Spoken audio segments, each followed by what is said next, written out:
وہ حدیث بھی ہے بخاری اور مسلم دونوں میں، ایک حبشی عورت تھی جو مسجد نبوی کی صفائی کرتی تھی، اچانک فوت ہو گئی۔ صحابہ کرام نے رات کے وقت جنازہ پڑھ کے اسے دفنا دیا۔ نبی علیہ السلام نے کچھ دنوں کے بعد پوچھا کہ وہ عورت کدھر ہے، تو بتایا گیا یا رسول اللہ وہ تو فوت ہو گئی تھی۔ آپ نے فرمایا تم نے مجھے کیوں نہیں بتایا، میں بھی اس کا جنازہ پڑھتا۔ پھر آپ نے فرمایا مجھے اس کی قبر پہ لے جاؤ۔ حضور علیہ السلام قبر پہ لے گئے۔ حضور علیہ السلام کو صحابہ تو سمجھ رہے تھے کہ یہ تو عام سی عورت ہے، اس کی کیا امپورٹنس ہوگی، لیکن حضور علیہ السلام کے لیے تو جو دین کی خدمت کرنے والے لوگ ہیں ان کی امپورٹنس زیادہ ہے، چاہے وہ کچھ بھی ہوں دنیاوی سٹیٹس کے اعتبار سے۔ پھر نبی علیہ السلام نے اس کی قبر پہ جا کے جنازہ پڑھا، اور جب آپ واپس پلٹے تو یہ حدیث بخاری مسلم دونوں میں، مسلم کے آگے الفاظ ہیں، آپ نے فرمایا یہ قبریں اندھیروں میں ڈوبی ہوئی تھی، اللہ نے میرے جنازہ پڑھنے کی برکت سے انہیں نور سے بھر دیا ہے۔ تو اس سے یہ بھی پتہ چلا کہ وہ کافروں کی قبریں نہیں تھیں، کیونکہ کافر کو مرنے کے بعد نفع نہیں قبر میں پہنچ سکتا، مسلمانوں کی قبریں تھیں۔ اب میں صحابہ نہیں کہتا، آپ لوگ گستاخی کا فتویٰ لگا دیں گے، اس زمانے کے جو بریلوی دیوبندی اہل حدیث ہوتے تھے ان کی قبریں تھیں۔ یہی مجھے کہنا پڑے گا مجبوراً، ٹھیک ہے، حضور کے زمانے کے۔ تو آپ علیہ السلام کی دعا کی برکت سے یہ معاملہ اس طرح کا ہو گیا۔ تو یہ ٹھیک ہے، آپ قبر پہ جا کے بھی جنازہ پڑھیں، اور دیکھیں آٹومیٹکلی اللہ تعالیٰ نے میت کو نفع پہنچانے کے لیے یہ پھولوں والا کام کرنے کی ضرورت نہیں، کئی اور طریقے رکھ دیے ہیں۔ صحیح بخاری اور مسلم دونوں میں حدیث موجود ہے کہ ایک مسلمان کے دوسرے مسلمان پہ 5 حق ہیں، 5 حقوق ہیں۔ ان میں سے ایک یہ ہے کہ جب وہ مر جائے تو اس کا جنازہ پڑھے، تو جنازہ پڑھے گا تو اس کے لیے دعا کرے گا، اس میں تو وہ نفع اسے پہنچے گا، تو پھول ڈال کے ضرور نفع پہنچانا ہے۔ پھر سنن ابی داؤد میں حدیث ہے جب اپنے بھائی کو دفنا چکو تو اس کی قبر پر کھڑے ہو کر دعا کرو، قبر کے اندر جو سوالات ہیں ان کے جوابات میں استقامت کے لیے، یہ بھی اس کے لیے نفع ہے۔ پھر اس کے بعد بھی جب آپ کبھی قبر پہ جائیں تو صحیح مسلم میں موجود ہے آپ نے قبرستان والوں کے لیے دعا کرنی ہے، السلام علیکم اہل الدیار من المؤمنین والمسلمین وَإِنَّا إِن شَاءَ اللَّهُ بِكُمْ لَلَاحِقُونَ نَسْأَلُ اللَّهَ لَنَا وَلَكُمُ الْعَافِيَةَ۔ اے جو مسلمان مومنین اور مسلمین یہاں پہ جتنے بھی لوگ دفن ہو، تم پر سلامتی ہو، ہم بھی اللہ نے چاہا تو عنقریب تمہارے پاس آنے والے ہیں مر کے، ہم اللہ کے حضور تمہارے لیے اور اپنے لیے عافیت کا سوال کرتے ہیں۔ تو یہ دعا کا بھی نفع ہے، وہ آپ نے قبرستان جب بھی جانا ہے دعا کرنی ہے، تو وہ بھی نفع اس کو پہنچ رہا ہے۔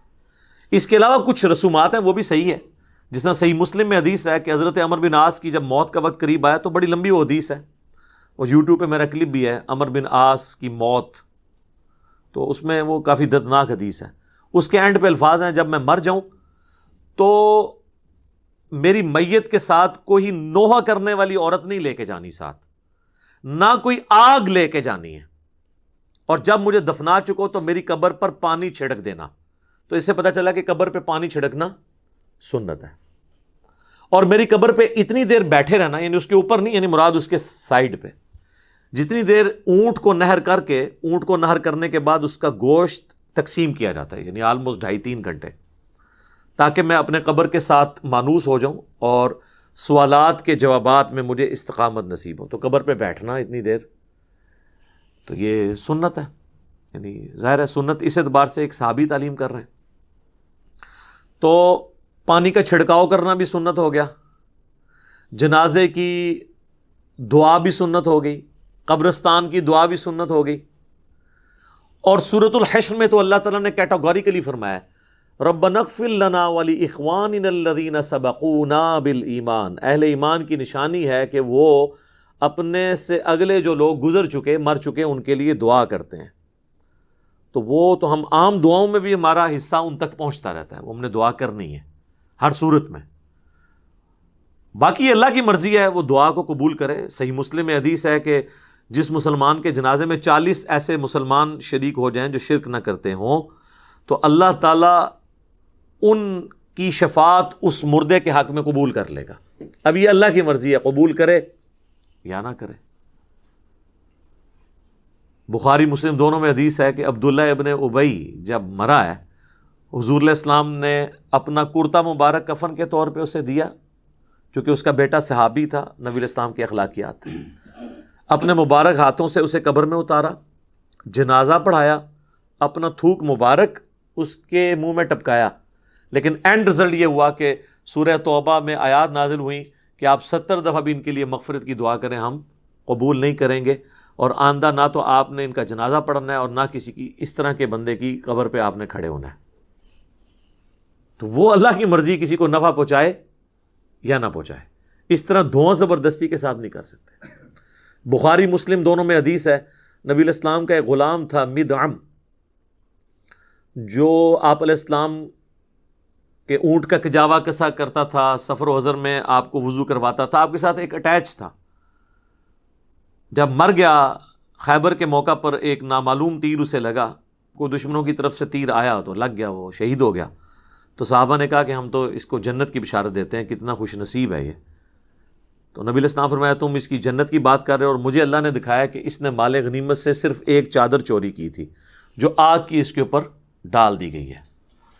اب دیکھیں، یعنی اس سے آپ کو پتہ چل گیا صحابہ کرام کو وہ چادر نظر نہیں آئی، تو آپ کے بابوں کو کسی کی آخرت کیسے پتہ چل سکتی ہے؟ کشف القبور اور وہ پتہ نہیں کیا کیا کلیم کرتے ہیں۔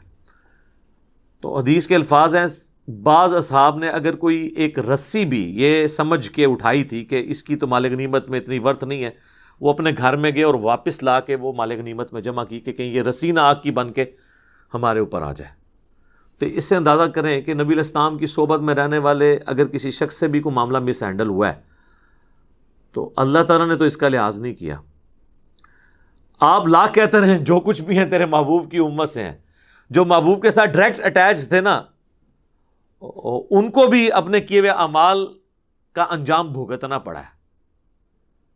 باقی اللہ کی مرضی کسی کے حق میں دعا قبول کر لے، تو وہ اس قسم کی جو رسومات ہیں وہ دعاؤں کی شکل میں جتنے معاملات ہیں وہ تو ٹھیک ہیں، اس طرح قبر کے اوپر چادر ڈالتے ہیں تو یہ تو کوئی ثابت نہیں ہے۔